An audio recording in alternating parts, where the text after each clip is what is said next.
think outside the box while still in the box. Hey there, welcome back to Corporate Chaoos. We've all heard the phrase think outside the box, right? But what if I told you that you can be creative and innovative while staying inside the box?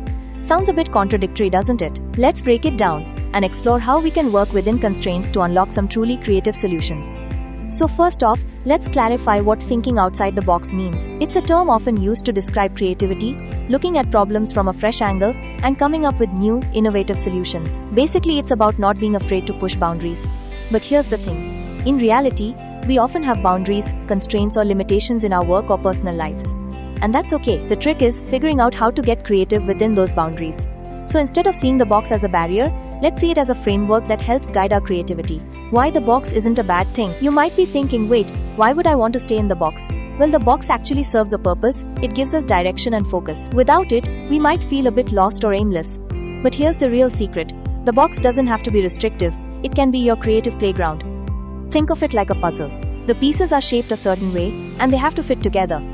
But within that structure, there are still infinite ways to solve the puzzle. So even though we're in the box, we're not limited. We can explore within those boundaries. How to think outside the box while staying in it. Now let's talk about how to actually do this. How do you think outside the box while still being inside it? Here are some tips to help you make the most of your constraints and unlock creativity. Tip 1. Embrace the constraints. Rather than resenting limitations, embrace them. For example, if you have a limited budget, challenge yourself to find ways to be resourceful. When you can't do everything, you learn how to do more with less. Tip 2. Change your perspective. Look at your constraints from a different angle.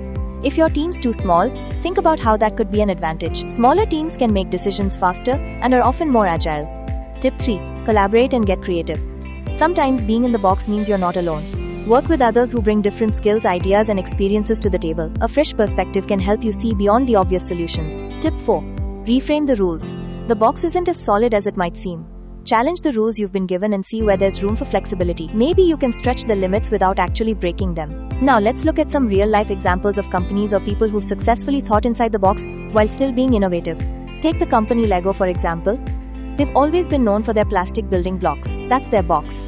But they didn't just stick to traditional toys. They thought creatively within their constraints and expanded their product line to include movies, video games, and even theme parks. They stayed within their core business, but found innovative ways to reach new audiences.